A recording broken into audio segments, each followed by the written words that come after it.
I was in an accident that was life-changing. It just really stopped everything. Watch how easy it is. These Stow and Goes, they go in, they go up. When you find peace, it's easier to heal. I'm ready, man. I'm ready to go. Hi, everyone. Welcome back to my next video. Today, we're going to talk to Casey. Hi, Casey. Hey, Bob. You're in a beautiful black Ram truck with a slide-in camper. Boy, that's a pretty setup right there. Thank you so much. How long have you been on the road? Well, with this configuration right here, I've been on the road for about 8 months now, actually. 8 months, okay. Yeah. And sometime before you started? Oh my goodness, I've been a nomad my whole life. I've had all kinds of rigs. I always wanted a truck with a truck camper. This is actually my third Hemi 2500. I had a dually for a while. Then I got a van, got a camper van. The camper van, unfortunately, was a lemon, so I had to get rid of it. Then I had a Jeep at the time, and I went and got a very small off-road camper. The Jeep got totaled, so I was actually living in a minivan, a rental, for 4.5 months. Loved it. Had the intention of buying another minivan, couldn't find what I wanted, and the dealership that I went to actually said, I have this truck, and it's a great deal. If you'd like to take it for a ride. I took it for a ride. Of course, I fell in love with it, and I could not beat the price. I got it for less than $40,000. New? And it's a 2020, but it only had 25,000 miles. Wow. And it had the full warranty, which conveyed to me. I found this truck camper for just a little over cost at a Jacksonville dealership. The guy was desperate to get rid of it because it was a 24. It did have a lot of problems. I had to put about $4,000. So it sounds like you've just always had itchy feet and wanted to move. It's true. I just, never really wanted to settle down anywhere. I tried. I actually did I had a very long career in the entertainment business. And then as I was aging, I knew that my days were numbered in that business. So I made a transition into property management and real estate for the last few years. Mm-hmm. I did that for 11 years. And then unfortunately, I was in an accident that was life-changing. It just really stopped everything. And I'm still on the road to recovery. It's been 5 years. It happened in 2020. But it really made me stop. It stopped me in my tracks. And I had always traveled my entire life, and as I was recuperating and recovering, peace was the most important component to my healing process.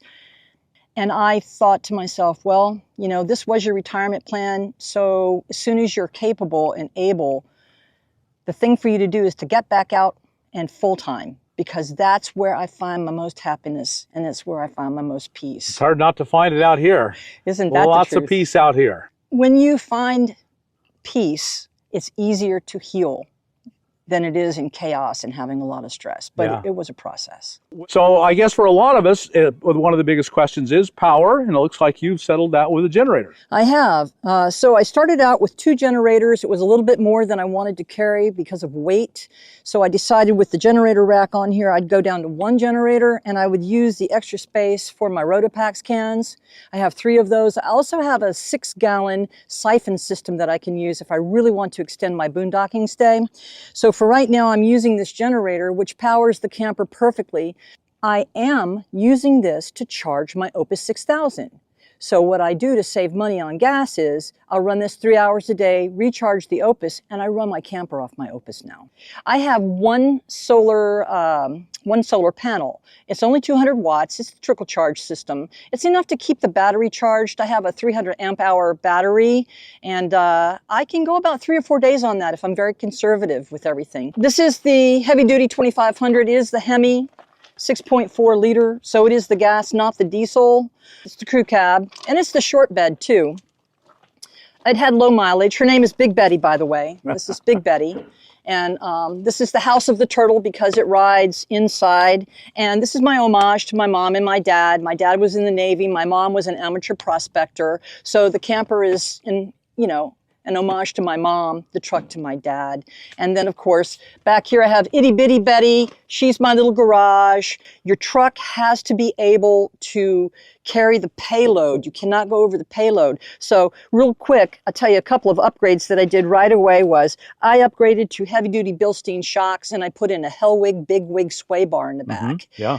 And I am about 700 pounds under payload, so, the truck is very comfortable. And then there's that that skill that you have to acquire when you have one of these things because it tends to sway. So that's why I got the Hell Wig. In your trailer, you're carrying your Opez 6000. I am. You know, the whole idea of this is I wanted something that would get the job done no matter what. It's 2 power packs in one. One side is 250, the other one's a 120. I can power anything off this. So if I were to upgrade to a larger camper or a larger truck, I could still run it on the 250 side, which would, it's the equivalent of a fifth wheel, but right now I can run everything comfortably off the 120 side. It's the Opus 6000. It's a beast. Yeah. It's a beast. Yeah, that's a fantastic unit. I've got tools and cables and cords and hoses. Sure. You know, That's all your my fun garage. stuff. Yeah.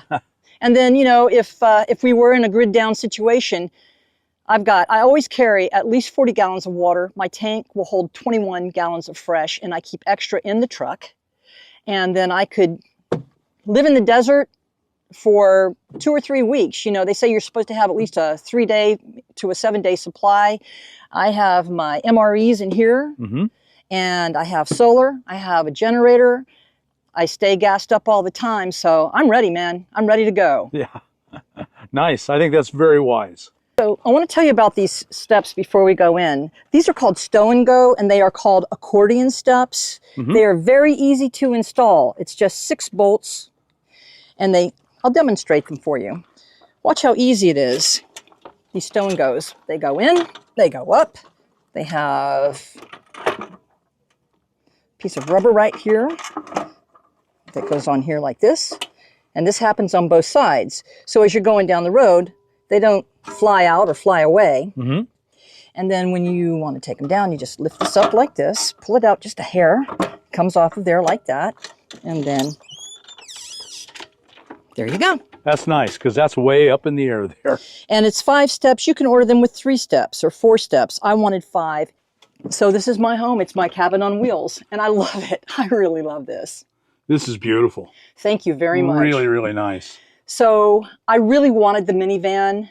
I was getting 30 miles to the gallon. And if I couldn't have a minivan, I figured, well, I'm going to have a home on wheels. And it's going to be a mobile cabin. I've always dreamed of having a cabin. I always wanted a cabin. Well, this one, I can be in the desert one day. I can be on a lake. I can drive a couple of days. I can be in greenery, you know, forests. Right, absolutely. I can move my cabin to any location. Right, whatever you're in the mood for. Exactly. And that's the wonderful thing about it. Also, when I had my other vans, I had a Class A, I had a Class B, I even had a conversion van. And I love the conversion van. But you know, when they break down, you have to live at the shop in the van or get a hotel or hopefully somebody, you know, nearby that you might know if you're lucky enough to be somewhere where you know someone. And I was thinking, yeah, I just don't want to do that again. So the beautiful thing about this is with a remote control, I have legs that come down on all 4 sides. I can actually lift the camper out of the bed of the truck. So if I need to leave the camper for repair somewhere, I can take the truck. So this is my bedroom. It is a 8-inch queen size bed. I had it custom made. And I love the skylight. And what I love about the skylight is I can pop that hatch, I can get up on the roof, and I can very easily access my solar panel and my roof just by lifting myself through that hatch. This is a slide window behind here, but it's so drafty that I just got a Mexican blanket and I covered it. My water tank is down here. Now, one of the things that I really love about this camper is that everything is old school. Nothing is really electronic. You've got your bus station here for electrical, but I can open this up. Here's my water pump right here. Nice. Easy access. Someday you're going to replace it. I already have. Oh, yeah. I mean, that's just brand new. That's the way it works. All my fuses and everything. Nice. Really good access. But if I needed to replace this, take the screws out, pull that out, and all the wiring is right there. I can access it from front and back. So it makes it so easy. And that's what I wanted. I wanted the old school analog stuff. So moving right around, now we have the kitchen sink. This is wonderful, comes out. Then, you know, towel rack. I've got pots and pans up there. I have a microwave here. I actually put the backsplash on myself. Nice, very nice. 2-burner stove. And I love the storage in here. So I've got like my silverware. And just, utensils. A junk drawer. Everybody has one. I got Things of life. a disco ball in mine. This is my dinette. This is a lagoon table, which comes out. And I love the lagoon table. I can sit here with my Starlink going in the truck. I can hook up to the Starlink with my laptop on the lagoon table. Let's see, swivels out, swivels around. It's really so nice to have this. So all of this is storage. It's not the fanciest storage, but it's storage. So under here's my hot water heater. I also use this for my cleaning supplies. And then in here, I love this. Now this could be a coat closet. I've chosen to put this little storage bin in here. I got this from Walmart. I think it was 20 bucks. And now I have a pantry. So my toilet is a cassette toilet. I don't like cassette toilets. I just don't like them. I don't like the thought of having to take the cassette out and then Walk around with it. Yeah, it's just gross. So I use my toilet as a composting toilet. Oh, sure. Yeah. This is storage as well. All the plumbing is under here. And then this lifts up. So when I want to take a shower in here, this comes out. It's just your standard toilet. The cassette's under here, but I do use it as a composting toilet. And I'm not going to go into detail about that, but I'm pretty sure you've covered that in previous videos. Pretty sure. But I have a little towel rack here. Nice. I have a little vent. Lots of nice little touches in this rig. I really, really love it. It's made by North Star. Like I said, I did have a lot of problems with it, but it is a North Star camper. They do build a fairly nice quality camper. And sometimes things just break. Yeah. Every component, every major component on this camper, it broke. You got to be kidding. No, I'm not going to lie. We're talking appliances? So my furnace broke. My hot water heater broke. My air conditioner broke. I had to replace the water pump, and I even had to replace the CO2 detector. That's hard to believe. It's crazy. Now I know why the guy wanted to sell it, but you know what? I'm cool with it because, you just, look, you know how it is when you're living on the road full time. You take your lemons and you make lemonade out of them. Yeah. And even though none of it was really covered under warranty, I think I got $125 back from everything that I ended up doing. And I had to have it all done by mobile techs, which are very expensive because I'm living on the road. The thing about the North Star warranty is you have to take it to one of their dealerships to have it worked on. Right. And I was far, far, far away from any of their dealerships. I was on the East Coast at the time. So I ended up paying out of pocket. One thing that I do want to mention, though, about truck campers is because it doesn't have an engine and it doesn't have wheels, it's insured differently and it doesn't technically need a tag.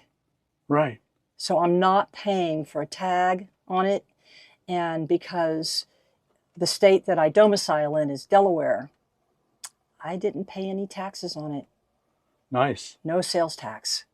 So if you live in a tax-free state and you buy one of these, chances are you're going to get your camper without having to pay sales tax. That was a whole big chunk of money. A big chunk of money. So I saved some money there too. So if people are interested in knowing you or knowing about you, where can they get hold of you on the net? Well, I can be found most easily on YouTube. And it's called Old Wandering Lady. So go right now and subscribe and check her out. And got a lot of great ideas, and there'll be more for you in the future on her social media. So thank you so much for sharing your life and your home with us. It's really wonderful. Thank you. Thank you, Bob. So folks, if you got anything out of this video, and I know you've been inspired and amazed, and if so, like us on YouTube, subscribe to the channel, hit that thumbs up button, and we'll talk to you on the next video. See you then.